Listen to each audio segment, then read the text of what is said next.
तेज सिंह चंद्रावत की पुण्यतिथि पर ढाबा में शिविर आयोजित। नून हॉस्पिटल के सहयोग से चिकित्सा शिविर का हुआ आयोजन।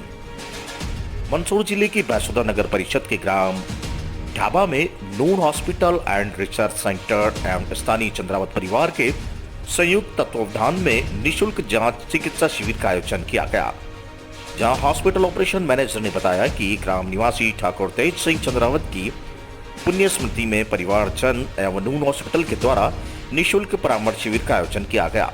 इस दौरान 178 व्यक्तियों को स्वास्थ्य परामर्श दिया गया। महिला रोग विशेषज्ञ डॉक्टर राखी सोनी एमडी एवं जोड़ रोग विशेषज्ञ डॉक्टर पंकज सोनी, सामान्य चिकित्सक डॉक्टर आर.सी. जीवन एवं नेत्र रोग विशेषज्ञ ने मोतियाबिंद एवं आंखों की जांच कर निशुल्क दवाइयां वितरित की।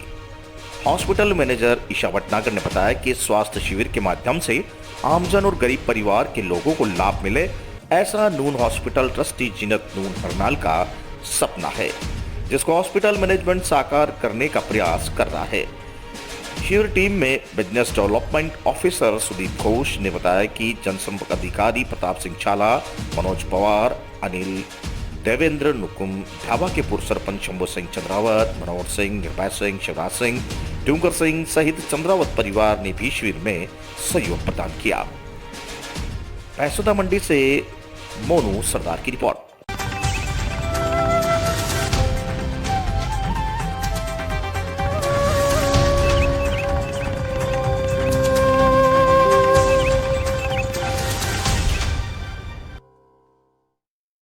वाहन चोरों से 5 बाइक और बरामद। झालावाड़ जिला पुलिस अधीक्षक मोनिका सैन ने बताया कि थाना रायपुर व स्पेशल टीम सर्किल भवानी मंडी द्वारा पकड़े गए अंतर्राज्यीय वाहन चोर गिरोह ने रिमांड के दौरान चोरी की 5 मोटरसाइकिल और बरामद करने में सफलता हासिल की है।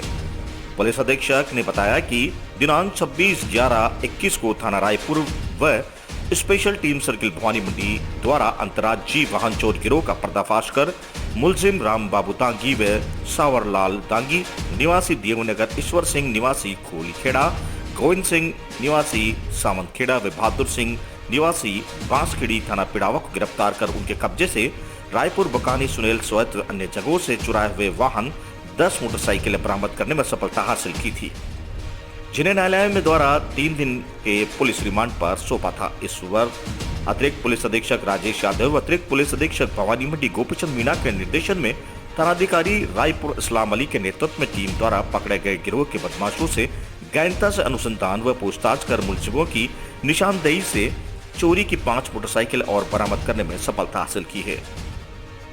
यह मुंडला रोड रायपुर ग्राम ताल थाना सुनेल व अन्य जगहों से चुराई हुई है, जहाँ 5 मोटरसाइकिलें विभिन्न कंपनियों की पुलिस ने बरामद की है। झालावाड़ से कपिल शर्मा की रिपोर्ट। 26/11/2021 को थाना हाजा पर मुलजिम सावरलाल, रामबाबू, ईश्वर, गोविंद और बहादुर को गिरफ्तार किया था। उस समय इनसे 10 मोटरसाइकिल, एक ट्रैक्टर बरामद किया गया था। इनको अनुसंधान के दौरान पीसी लिया गया। पीसी के दौरान ही इनसे 5 मोटरसाइकिलें और बरामद की गई है, जो थाना सोयत, थाना बकानी और अन्य थानों की है, जिनको और अनुसंधान किया जाएगा और इनसे और अनुसंधान करके और रिमांड प्राप्त किया जाएगा और बरामदगी के प्रयास किए जाएंगे।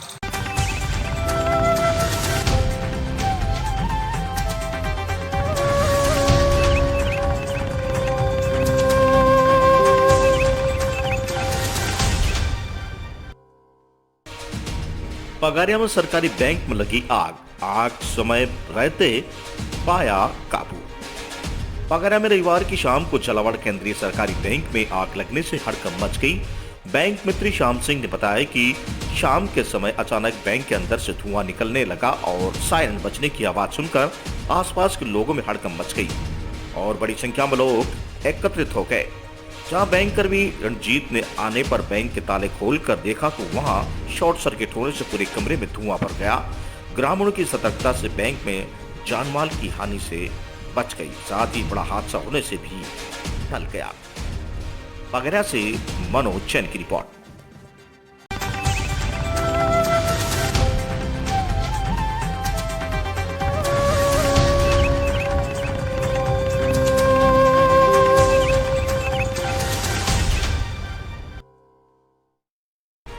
आवर से गसोई के लिए पैदल श्री संघ रवाना।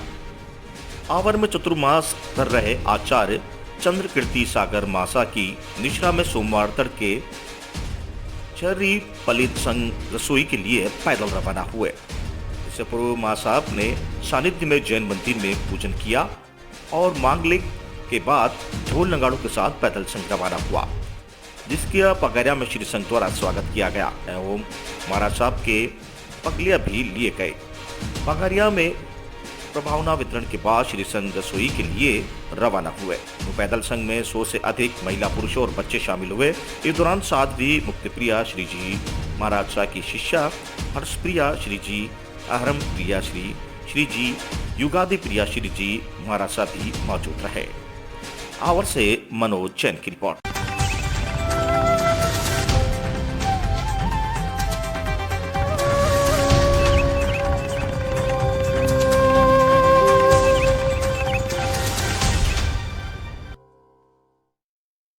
रोजगार गारंटी की उड़ाई जा रही है धज्जियां, सरकार के साथ किया जा रहा है खिलवाड़। झालावाड़ जिले की पंचायत समिति डग की ग्राम पंचायत कोलवी में राजचंद्रपुर चौमेला की फर्जी कागजी कार्रवाई बिना कार्य निर्माण के हाजिरी जारी की जा रही है, जहां सरकार के साथ खिलवाड़ किया जा रहा है। मिली जानकारी के अनुसार चौमेला से ग्रेवल सड़क निर्माण ट्रैक्टर शोरूम कुंडला तक रोड विकास कार्य ग्रेवल सड़क निर्माण कांड स्वीकृत हुआ है, जिसमें फर्जीवाड़ा साफ देखने को साफ नजर आ रहा है। वहीं कर्मचारियों की मिली भगत से सरकार के साथ धोखाधड़ी की जा रही है। वहीं बिना काम चालू करे मस्टररोल चल रही है, जहां मजदूरों की हाजिरी बिना मस्टररोल के भी लगाई जा रही है, जबकि मौके पर कोई रोड कार्य जारी नहीं है। वहीं यह सब कार्रवाई कागजों में ही होती नजर आ रही है। वहीं मौके पर कोई लेबर भी मौजूद नहीं है।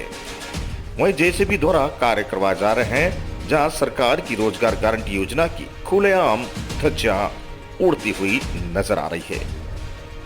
चौमेला से धर्म सिंह की रिपोर्ट।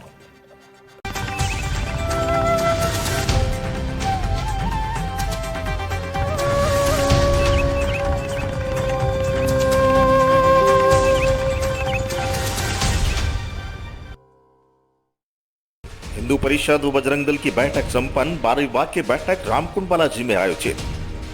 अंतर्राष्ट्रीय हिंदू परिषद एवं राष्ट्रीय बजरंग दल 12 विभाग की बैठक श्री रामकुंड बालाजी मंदिर परिसर में संपन्न हुई। बैठक में मुख्य अतिथि अंतर्राष्ट्रीय हिंदू परिषद 12 विभाग अध्यक्ष बजरंग गुजर एवं विशिष्ट अतिथि राष्ट्रीय बजरंग दल चित्तौड़ प्रांत उपाध्यक्ष कपिल देव शर्मा बने रहे। बैठक की अध्यक्षता 12 विभाग कार्यकारिणी अध्यक्ष अजीत सिंह ठाकुर ने की। बैठक में 12 विभाग महामंत्री सावरिया राव, हिंदू हेल्पलाइन 12 विभाग प्रभारी निकू बंजारा, राष्ट्रीय बजरंग दल झालावाड़ जिलाध्यक्ष रिंकू यादव, उपाध्यक्ष दशरथ ब्रह्मभट्ट, आशुतोष पाराशर, जिला व्यायामशाला प्रमुख सचिन गुजर, जिला सुरक्षा प्रमुख रामलाल तंवर सह जिला व्यायामशाला प्रमुख पवन सैन, राष्ट्रीय किसान परिषद जिला महामंत्री राजूलाल दांगी, भवानी मंडी जिला चौतमल वैष्णव, जिला गोरक्षा प्रमुख दुर्गालाल गुजर सहित कई पदाधिकारी उपस्थित रहे। बैठक में धर्मरक्षा निधि, परिचय पत्र बनाए एवं नियमित व्यायाम करके खेलकूद व अखाड़ा अभ्यास सहित कई अहम मुद्दों पर चर्चा हुई। गुरड़ा निवासी ललित ठाकुर को गौ सेवा में श्रेष्ठ सेवाएं देने पर सुनील तहसील अध्यक्ष गोरक्षा प्रमुख नियुक्त किया गया एवं राहुल दांगी को राष्ट्रीय किसान परिषद ग्राम हरिपुरा अध्यक्ष नियुक्त किया गया। बैठक में झालावाड़, झालरापाटन, अकलेरा, असनावर, बकानी, रायपुर, सुनेल, पचपाड़, भवानी मंडी तहसील सहित कई गाँवों के कार्यकर्ता उपस्थित रहे। झालावाड़ से ब्यूरो रिपोर्ट।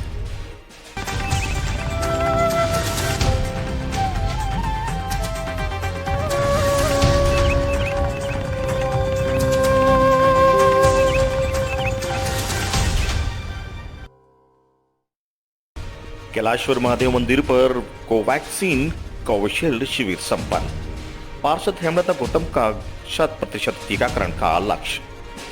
नगर निगम कोटा उत्तर के वार्ड नंबर 24 में कैलाश्वर महादेव मंदिर समिति के तत्वावधान में कोवैक्सीन टीकाकरण शिविर आयोजित किया गया। इसमें मुख्य अतिथि IFWJ के जिलाध्यक्ष के शर्मा एवं कार्य अध्यक्ष मनोनीत पार्षद विष्णु विवाड़ा, वार्ड नंबर 24 पार्षद हेमलता गौतम उपस्थित रहे। कैलाश्वर महादेव मंदिर समिति के तत्वावधान में आयोजित टीकाकरण शिविर को संबोधित करते हुए मुख्य अतिथि के शर्मा कमल ने वार्ड के सभी नागरिकों को 100% टीकाकरण सुनिश्चित करवाने का आह्वान किया। उन्होंने कहा कि टीकाकरण करवा देंगे तो हम महामारी से बच सकेंगे। टीकाकरण शिविर की अध्यक्षता करते हुए मनोनीत पार्षद विष्णु मेवाड़ा ने कहा कि हर नागरिक अनिवार्य रूप से टीकाकरण कराए तथा अपने एवं अपने परिवार को सुरक्षा कवच प्रदान करे। टीकाकरण एक तरह से हमारे शरीर को सुरक्षा कवच प्रदान करता है, अतः वार्ड की हर घर में समय व्यक्ति टीकाकरण अवश्य रूप से करवाए। कार्यक्रम संयोजक पार्षद हेमलता गौतम ने वार्ड में घूम घूम कर संपर्क कर सभी नागरिकों से टीकाकरण अनिवार्य रूप से करवाने का आग्रह किया था, जिसके तहत अशोक गौतम और टीम के द्वारा पूरे वार्ड में घर घर दस्तक देकर नागरिकों को टीकाकरण के लिए प्रेरित किया, जिसके तहत शिविर स्थल पर सुबह से ही टीकाकरण के लिए नागरिक महिलाओं पुरुषों का आना जाना शुरू हो गया। समिति के सभी अतिथियों एवं वैक्सीनेशन की टीम को माला पहनाकर स्वागत किया गया। तत्पश्चात कार्यक्रम को प्रारंभ किया गया। इस मौके पर समिति के अध्यक्ष क्षेत्रपाल संरक्षक सत्यदेव पाठक, अशोक गौतम समेत वार्डवासी उपस्थित रहे। कोटा से दुष्यंत सिंह गहलोत की रिपोर्ट।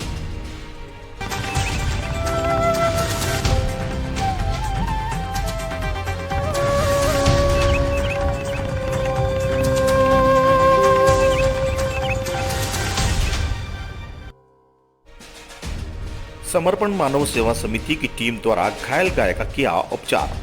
झालावाड़ जिले के कामखेड़ा कस्बे के मुख्य बाजार में घायल गौ माता को सूचना के आधार पर समर्पण मानव सेवा समिति टीम पहुंची, जहां पर घायल गाय का उपचार किया गया।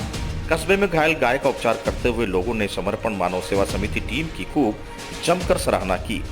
समर्पण मानव सेवा समिति के अध्यक्ष हुकुमचंद छड़किया ने बताया कि जनसेवा ही हमारा समिति का उद्देश्य व धैर्य है।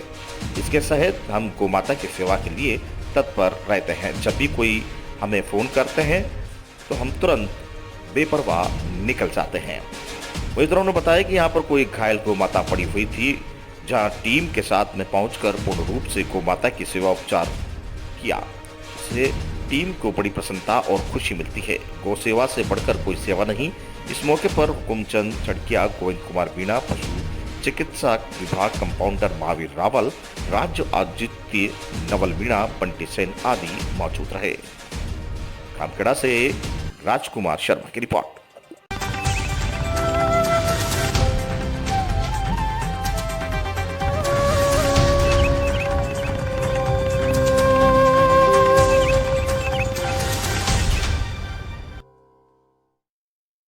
ट्रैक्टर ने बाइक सवार दंपति को मारी टक्कर। हादसे में 10 साल के मासूम की मौत।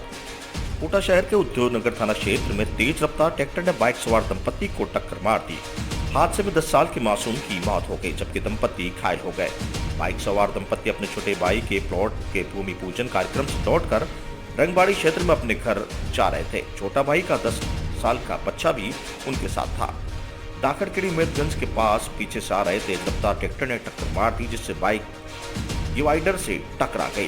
तीनों नीचे गिर गए। हादसे में सिर पर चोट लगने से 10 साल के विवेक की मौत हो गई। विवेक तीसरी कक्षा में पढ़ता था। पुलिस ने पोस्टमार्टम करने के बाद शव परिजनों को सुपुर्द कर दिया। मृतक के रिश्तेदार राम कुमार ने बताया कि महेंद्र रायपुरा इलाके में रहता है, मार्बल टाइल्स लगाने का काम करता है। उसने रायपुर में एक प्लॉट लिया था। रविवार को प्लॉट पर भूमि पूजन का आयोजन किया था। उसमें महेंद्र का बड़ा भाई राकेश वो उसकी पत्नी के साथ आया था। लगभग 3 बजे करीब भूमि पूजन के बाद राकेश अपनी पत्नी के साथ घर जा रहा था। उसी समय भतीजे विवेक ने रिमोट वाली कार दिलवाने की डिमांड की थी। भतीजे की डिमांड सुनकर राकेश विवेक को अपने साथ लेकर घर जा रहा था। तीनों गाड़ी पर बैठकर घर के लिए रवाना हुए। थोड़ी देर बाद तो उनके एक्सीडेंट की सूचना मिली। मौके से तीनों को अस्पताल लेकर पहुंचे। वहां से एमबीबीएस रेफर कर दिया गया। एमबीबीएस में इलाज के दौरान विवेक की मौत हो गई, जबकि राकेश को निजी अस्पताल में भर्ती करवाया गया है। राकेश के भी सिर पर चोटें लगी है और हाथ फ्रैक्चर हुआ है। उद्योग नगर थाना एसआई केसरिया सिंह ने बताया कि हादसे में 10 साल के बच्चे की मौत हुई है, जबकि राकेश का निजी अस्पताल में इलाज जारी है। शिकायत पर मामला दर्ज किया गया है।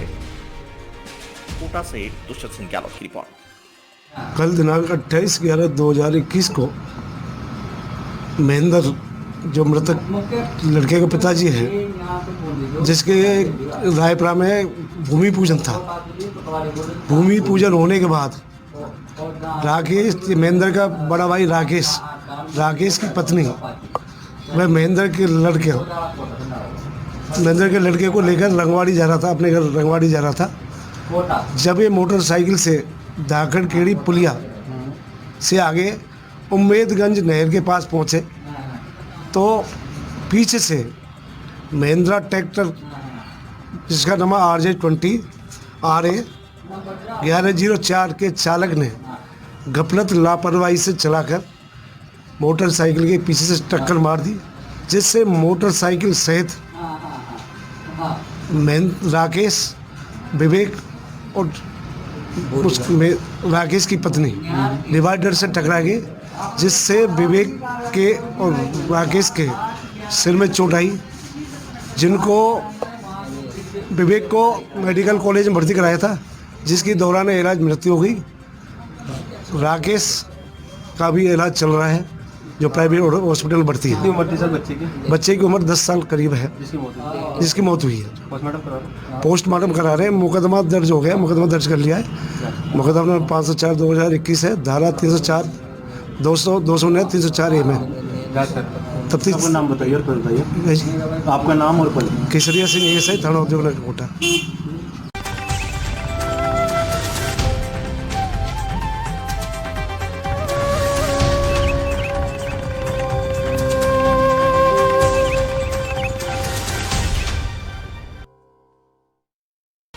टीवी नर्सिंग कर्मियों का 40 दिनों से धरना जारी, मांग नहीं मानने पर भूख हड़ताल में हुआ परिवर्तन। चित्तौड़गढ़ में CHO कार्यालय के बाहर यूटीबी नर्सिंग कर्मियों का विगत 40 दिनों से चल रहा है धरना, जो सोमवार को भूख हड़ताल में परिवर्तित हो गया, जिसमें 5 यूटीबी नर्सिंग कर्मी भूख हड़ताल पर बैठे। इसकी जानकारी देते हुए यूटीबी नर्सिंग कर्मी डॉक्टर नीलेश कोलंबिया ने बताया कि यूटीबी नर्सिंग कर्मियों का CHO कार्यालय के बाहर धरना पिछले 40 दिनों से जारी था, जो कि प्रशासन की अनदेखी के चलते भूख हड़ताल में परिवर्तित हो गया। उन्होंने बताया कि सभी यूटीबी नर्सिंग कर्मियों ने कोरोना काल में तत्परता के साथ विपरीत परिस्थितियों में अपनी सेवाएं दी थी। इसके पश्चात चित्तौड़गढ़ CHO ने एक आदेश जारी कर सभी की सभी सेवाओं को समाप्त कर दिया। तब से लेकर आज तक सभी यूटीबी नर्सिंग कर्मियों ने जिला प्रशासन और स्वास्थ्य विभाग के आला अधिकारियों को इस बारे में अवगत भी कराया, लेकिन अभी तक सेवाओं को बहाल करने के बारे में आश्वासन से सिवा कुछ नहीं दिया। जबकि प्रदेश में अन्य जिलों में सभी यूटीबी नर्सिंग कर्मियों की सेवाओं में लिया जा चुका है। उन्होंने बताया कि जब तक यूटीबी नर्सिंग कर्मियों की सेवाओं को बहाल नहीं किया जाता, तब तक भूख हड़ताल जारी रहेगी। चित्तौड़गढ़ से गोपाल चतुर्वेदी की रिपोर्ट। मेरा नाम नीलेश कोलंबिया है, यूटीबी नर्सिंग। नीलेश जी, बात की जाए, आज भूख हड़ताल शुरू की गई है, कितने दिन से हड़ताल पर हैं और क्या मांगे हैं? सर, हम पिछले 40 दिन से शांतिपूर्ण धरने में बैठे हुए थे, परंतु प्रशासन की तरफ से हमें कोई सहयोग नहीं मिला। तो आज हम लोग भूख हड़ताल पर बैठे हैं, जहां पूरे राजस्थान सरकार, प्रदेश, मुख्यमंत्री सब डीसी में लगे हुए हैं, सब कोरोना की तीसरी लहर की तैयारी कर रहे हैं। वहां पर नर्सों को बाहर बिठाना कहाँ उचित है? हम लोग सब डेडिकेटेड कोविड हॉस्पिटल के लिए गए थे और आज हम लोग यहाँ भूख हड़ताल में बैठे हैं। उनको बिल्कुल हमारी चिंता नहीं है, हमारे लिए प्रशासन 1% भी सकारात्मक नहीं है। तो क्या मांगे? हम लोग भूख हड़ताल तभी उठेंगे जब हमें नौकरी वापस लिया जाएगा।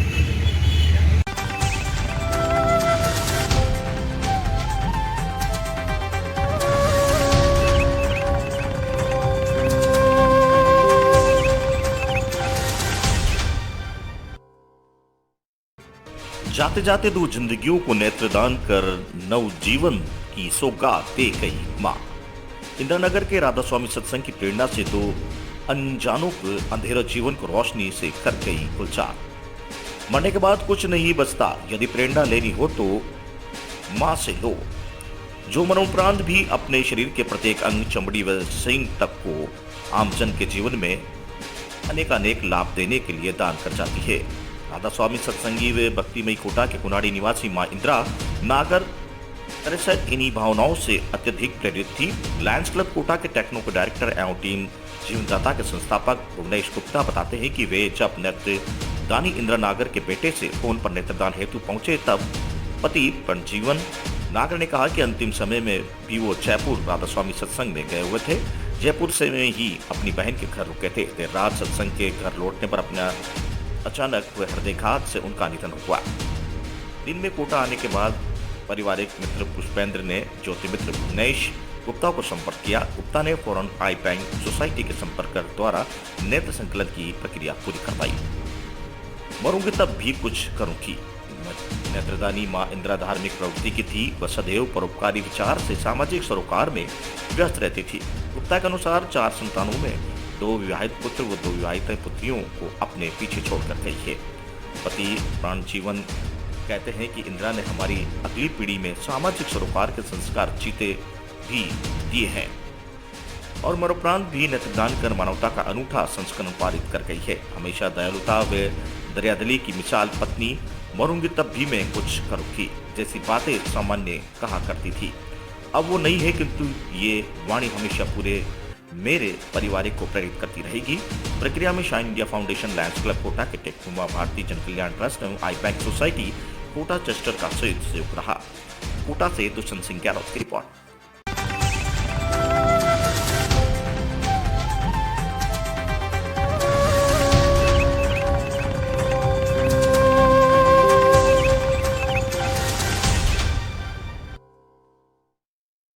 छोटी समाज से विसर्जित की गई डॉक्टर एस.एन. सुब्बाराव जी की अस्थियां। भाई जी के प्रिय नारे जोड़ो भारत के नारे के साथ की गई अस्थियां विसर्जित। चंबल नदी में किया गया भाई जी का अस्थियों का विसर्जन। आज से एक माह पूर्व देव लोकागमन हुए प्रख्यात वरिष्ठ गांधीवादी चिंतक विचारक डॉक्टर एस.एन. सुब्बाराव भाई जी की अस्थियों का विसर्जन भाई जी के प्रिय नारे जोड़ो भारत के साथ कोटा रामपुरा स्थित छोटी समाधा मां चरमण्यावती नदी के तट पर उसी घाट से किया गया जहां से 7 दशक पूर्व महात्मा गांधी जी की अस्थियों का विसर्जन किया गया था, क्योंकि वे वर्तमान समय से जीवंत गांधी थे। महात्मा गांधी दर्शन समिति समन्वयक पंकज मेहता ने बताया कि भाई जी की अस्थियों को कोटा मंगाकर उनका विसर्जन चंबल नदी में इसलिए किया गया क्योंकि कोटा के साथ भाई जी के विशेष स्नेह और लगाव था। भाई जी का पूरा जीवन महात्मा गांधी के सिद्धांतों पर था। उन्होंने राष्ट्र निर्माण, देश प्रेम, राष्ट्र प्रेम, सांप्रदायिक सद्भावना, सर्वधर्म सद्भाव, शारीरिक श्रम 6 से मूल्यों को युवाओं को घरों तक पहुंचाया था।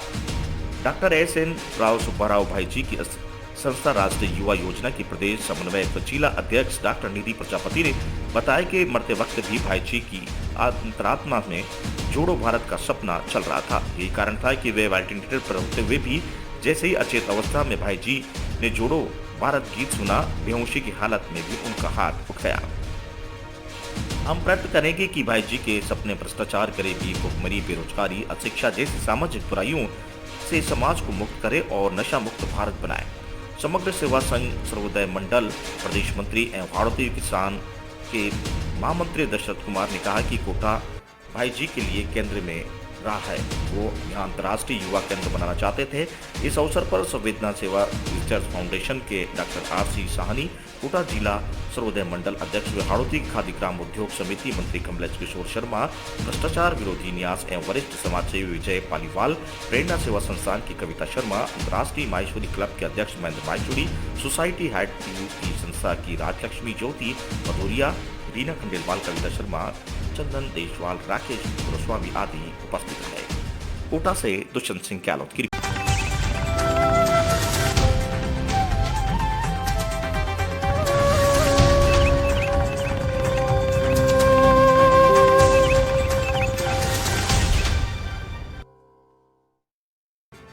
3 सालों से अब तक चोरी हुए मोबाइल को पुलिस ने किया बरामद, मोबाइल मालिकों को किया सुपुर्द। बीते 3 सालों में कल्याण के विविध पुलिस थानों की हद में गायब हुए मोबाइल फोन को बरामद कर सोमवार को कल्याण के एसीपी उमेश माने पाटिल के हाथों लोगों को सुपुर्द किया गया।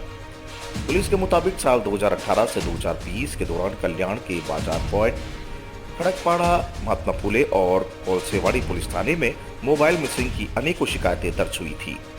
उन्हीं शिकायतों की तकनीकी जांच करते हुए पुलिस विभाग के अलग अलग कंपनियों के 44 महंगे मोबाइल फोन बरामद किए। जहां सोमवार को कल्याण के एसीपी उमेश माने पाटिल ने खुद अपने हाथों से मोबाइल धारकों को उनका मोबाइल फोन वापस किया। विभाग द्वारा की गई तकनीकी जांच में पुलिस ऑफिसर एच.जी. होलकर की टीम ने कड़ी मेहनत कर 3 साल पुराने मोबाइल को पोंछ निकाले। उनके बाद मूल मालिकों की पुष्टि कर उन्हें मोबाइल वापस किए गए, जिसका उम्मीद लोगों ने छोड़ दी थी। 3 साल बाद मोबाइल पाकर लोग काफी खुश थे। मोबाइल पाने के बाद आंबीवली के एक टेलर मास्टर ने विभाग के काम की प्रशंसा की और एसीपी उमेश माने पाटिल का आभार प्रकट किया। कल्याण से सुनील शर्मा की रिपोर्ट। सर, क्या कहना चाहोगे, आज कुछ मोबाइल पकड़े गए? आज लगभग 3 साल से 2018, 19, 20 हमारे कल्याण डिवीजन के अंतर्गत जो 4 पुलिस स्टेशन है, एमएफसी, बाजारपेट, कोलसेवाड़ी और खड़कपाड़ा, इसके तहत बहुत सारे मोबाइल मिसिंग की कंप्लेंट्स यहाँ पे प्राप्त थी। हमारा मोबाइल स्क्वाड है। हमारे रीजन के प्रमुख और डिस्ट्रिक्ट साहब इनके मार्गदर्शन में हमारे स्क्वाड के प्रमुख एपीआई वोल्कर और उनकी टीम इन्होंने बहुत अच्छा काम करके लगभग 44 मोबाइल को फाइंड आउट किया है और उन सभी लोगों को यहाँ पे बुला के आज हम उनको मोबाइल वापस दे रहे हैं। देखा जाए सर, कल्याण और मुडौली में काफ़ी वारदात हो रही है मोबाइल छीनने के, इसके बारे में क्या कहना चाहिए? मोबाइल की छीनने की जो भी वारदात है उसके तहत हमने हमारे पुलिस स्टेशन के तौर पे खुद पेट्रोलिंग और मोबाइल स्क्वाड पेट्रोलिंग और पीसीआर मोबाइल की तरफ जो पेट्रोलिंग है उनको बढ़ाया है और सभी पुलिस को सूचना दे दी है। अभी आगे जाके ऐसा कोई प्रकार नहीं होगा।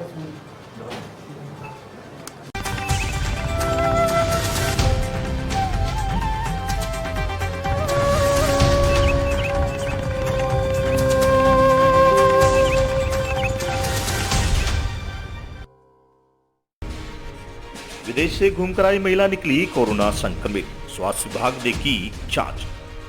डोंबिवली स्वास्थ्य विभाग की जांच के मुताबिक दक्षिण अफ्रीका के केपटाउन शहर से डोंबिवली आई एक यात्री कोरोना पॉजिटिव पाई गई। मरीज के सैंपल जीनोम सेक्वेंसिंग के लिए मुंबई भेजे जाएंगे और रिपोर्ट मिलने के बाद ही ये स्पष्ट होगा कि वो माइक्रॉन से संक्रमित तो नहीं है। फिलहाल इस मरीज को महानगर पालिका का आइसोलेशन रूम में रखा गया है। महानगर पालिका के एक स्वास्थ्य अधिकारी डॉक्टर प्रतिभा पान पाटिल ने बताया कि मरीज के भाई की रिपोर्ट नेगेटिव आई है और कल उसके परिवार की जांच की जाएगी। उसने 24 नवंबर को दक्षिण अफ्रीका के केपटाउन से दिल्ली और वहां से मुंबई और फिर डोंबिवली आई यात्री ने दिल्ली हवाई अड्डे पर कोरोना टेस्ट के बाद पॉजिटिव आने पर अपने रिश्तेदारों को बताया था। उसके सभी रिश्तेदारों को रिश्तेदारों के घर पर स्थानांतरित कर दिया गया, जबकि वह एक अलग घर में अकेले रह रहा था। बुखार के कारण जब उनका कोरोना टेस्ट कराया गया तो उन्होंने कोरोना वायरस का पता चला था। स्वास्थ्य विभाग को तुरंत लैब ने अलर्ट किया है। मरीज को पालिका के आइसोलेशन वार्ड में रखा गया है। उसके परीक्षण के नमूने कल जीनोम अनुक्रमण के लिए मुंबई के प्रयोग स्कूल में भेजे जाएंगे। डॉक्टर पान पाटिल ने कहा कि इस मरीज की हालत ठीक है। कल्याण से सुनील शर्मा की रिपोर्ट। क्या कहना चाहोगे मैडम, कुछ लोग, एक व्यक्ति जो आया था साउथ अफ्रीका से कुछ पॉजिटिव मिला, उसके बारे में क्या कहना चाहोगे? हाँ, जो व्यक्ति साउथ अफ्रीका से आया था तो वो पॉजिटिव था उसका रिपोर्ट। तो जैसे ही हमको पता चला हमने उनको इंस्टीट्यूशनल क्वारंटाइन किया हुआ है अपना art gallery Covid care centre में। और पेशेंट अभी स्टेबल है, पेशेंट को कुछ साइन सिम्टम नहीं है। पेशेंट के जो इमीडिएट कॉन्टैक्ट है उनका भी हमने टेस्टिंग किया तो उनके रिपोर्ट भी निगेटिव आए हैं। और पेशेंट का जो सैंपल है वो हमने जीनोम सीक्वेंसिंग के लिए कस्तूरबा लैब में भेजा है। कैसे मालूम पड़ा ये? एक्चुअली कैसे हुआ कि पेशेंट का flight Cape Town to Dubai, Dubai to Delhi, Delhi to Mumbai, ऐसा पेशेंट का फ्लाइट था। और पेशेंट 24 को एक्मे लैब, हमारे इधर जो डोंबिवली की लैब है वहाँ पे उन्होंने टेस्टिंग किया तो वो पॉजिटिव आया। तो मुझे लैब से फ़ोन आया कि ऐसे ऐसे उनका ऐसे हिस्ट्री है ट्रैवल का, तो आप थोड़ा क्रॉस चेक कर लो। तो तभी हमको पता चला और फिर उसके बाद हमने बाकी का सब प्रोसीजर था वो फॉलो किया। उनके साथ जो भी उनके भी टेस्ट किए जाएंगे ऐसा कुछ? हाँ, उनके साथ जो एक्चुअली उन्होंने तभी जैसे ही उनका दिल्ली का भी रिपोर्ट पॉजिटिव आया था, जैसे दिल्ली में उन्होंने RT-PCR किया था तो तभी उन्होंने घर वालों को बोला था कि मेरा रिपोर्ट पॉजिटिव आया है। तो जैसे ही वो घर पहुंचने से पहले ही उन्होंने घर के लोगों को दूसरी जगह शिफ्ट होने के लिए बोला था। तो पेशेंट वैसे भी आइसोलेशन में ही था और फिर भी हमने फॉर सेफर साइड सबका टेस्टिंग किया तो वो सबका भी निगेटिव ही आया है। क्या तो डरने की ज़रूरत नहीं है। क्या एजेस है उनके? घर के सब, उनके माता पिता, उनकी वाइफ, उनकी बहन के हस्बैंड, ये सब वो फैमिली क्लोज कांटेक्ट में जो है उनका सबका टेस्ट है। क्या उनका नाम? उनका नाम क्या है जो पेशेंट है?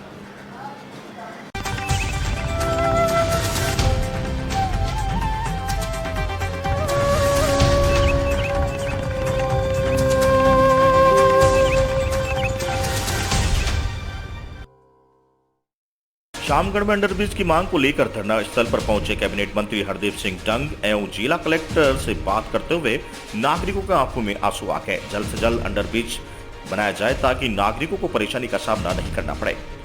मंदसौर जिले के शामगढ़ रेलवे फाटक संख्या 46 बंद होने के कारण अंडरब्रिज की मांग को लेकर सुहासरा रोड रेलवे फाटक के पास लगातार 10 दिन से धरना प्रदर्शन किया जा रहा है, जहां क्षेत्रीय विधायक एवं नवीनीकरण ऊर्जा मंत्री हरदीप सिंह डंग एवं मंदसौर जिला कलेक्टर गौतम सिंह और शामगढ़ सुहासरा सीतामऊ के जाबाज एसडीओपी शेर सिंह गुरिया भी पुलिस बल के साथ धरना स्थल पर पहुंचे। अंडरब्रिज की मांग को लेकर कैबिनेट मंत्री हरदीप सिंह डंग व जिला कलेक्टर गौतम सिंह के धरना प्रदर्शन स्थल पर उपस्थित के दौरान एक घटनाक्रम सामने आया, जहां खड़े नागरिकों की आंखों में आंसू आ गए।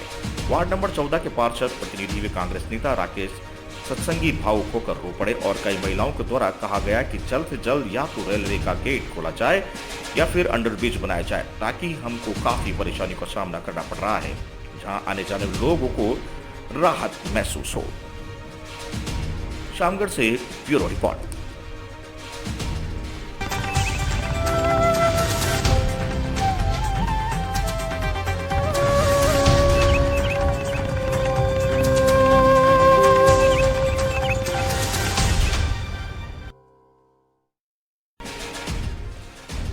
एसआर न्यूज नेशन का शास्त्री प्रीति यादव व धर्मेंद्र दिग्गज ने किया आभार व्यक्त। ग्राम नांगला पटियाली जिला कासगंज में श्रीमद् भागवत कथा में प्रभु श्री राम के जन्म की कथा सुने श्रोता बहुत बोर हो गए। श्रीमद् भागवत कथा के शास्त्री प्रीति यादव ने देव असुर समुद्र मंथन प्रसंग राजा बलि प्रभु श्री राम जन्मोत्सव की कथा सुनाई। श्री राम के जयकारे से माहौल भक्तिमय हो गया। शास्त्री धर्मेंद्र दिग्गज राठौड़ वीडियो के सभी शास्त्री परिवार आदि मौजूद रहे। हम आपको बता दें कि शास्त्री प्रीति यादव कथावाचक व गायक कलाकार कुछ ही दिनों में राठौड़ वीडियो पर देखने को मिलेगी। धर्मेंद्र दिग्गज शास्त्री की छोटी बहन है प्रीति। उन्होंने कहा कि सच्चाई व धर्म के रास्ते पर चलने वाले प्राणियों पर कोई कष्ट नहीं आता। अगर भगवान के भक्तों पर किसी प्रकार का कष्ट आता है तो भगवान उन्हें दूसरे रास्ते दिखाते हैं। सनातन धर्म का उच्चारण के साथ बच्चों को उनका ज्ञान देना चाहिए, ताकि वे भगवान के नाम पर जप कर सके।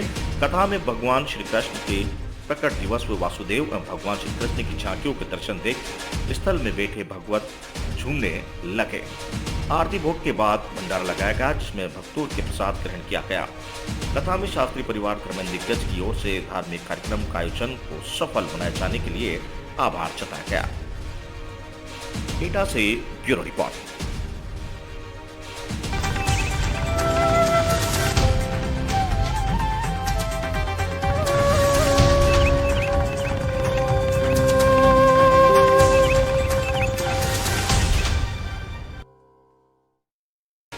कोटा पुलिस को मिली बड़ी कामयाबी। 7,000 के 2 इनामी बदमाशों सहित 6 शातिर बदमाश गिरफ्तार।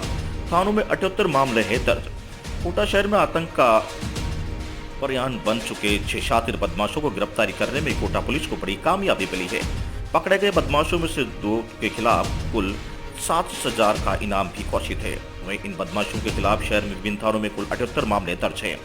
बदमाश पेट्रोल पंप पर डकैती व लूट की योजना बना रहे थे। इसी दौरान मुखबिर की सूचना पर पुलिस ने दबिश देकर गिरफ्तार करने में सफलता हासिल की है।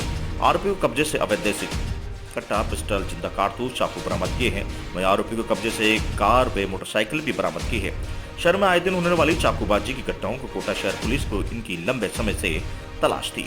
मामले का खुलासा करते हुए कोटा के एडिशनल एसपी भगवत सिंह हिंगड़ ने बताया कि कुनाड़ी थाना पुलिस को सूचना मिली कि मोहनलाल सुखवाड़िया आवास योजना में खाली पड़े मकानों में कुछ बदमाश छुपे हुए हैं, जो किसी वारदात को अंजाम देने की फिराक में है। जहां पुलिस ने मौके पर पहुंचकर देखा तो इमरान पर्ची गिरोह के शातिर बदमाश सलमान शाहरुख अपने अन्य साथियों के साथ मिलकर पेट्रोल पंप पर डकैती डालने की योजना बना रहे थे, जिनके पास से देसी कट्टा, मिर्ची पाउडर सहित हथियार से भी थे, जिस पर कुनाड़ी थाना पुलिस ने जाल बिछाते हुए सभी आरोपियों को गिरफ्तार कर लिया। फिलहाल इमरान पर्ची ग्रुप के 5 बदमाश कोटा पुलिस की गिरफ्त में है और पुलिस इन्हें पूछताछ में जुटी हुई है। बताया जा रहा है कि कुछ अन्य बातों का खुलासा भी होने की संभावना है। बदमाशों से पूछताछ में बताया गया है कि हाल ही में एक बस चालक ने जब इनकी गाड़ी को साइड नहीं दी तो उस पर भी इन बदमाशों ने चाकू से हमला कर उसे घायल कर दिया था। वहीं रेलवे कॉलोनी थाना इलाके में भी हुई चाकूबाजी की घटना में भी कोटा पुलिस को बदमाशों की तलाश थी। फिलहाल शातिर बदमाशों ने कोटा पुलिस पूछताछ में जुटी हुई है। कोटा से दुष्यंत सिंह गहलोत की रिपोर्ट।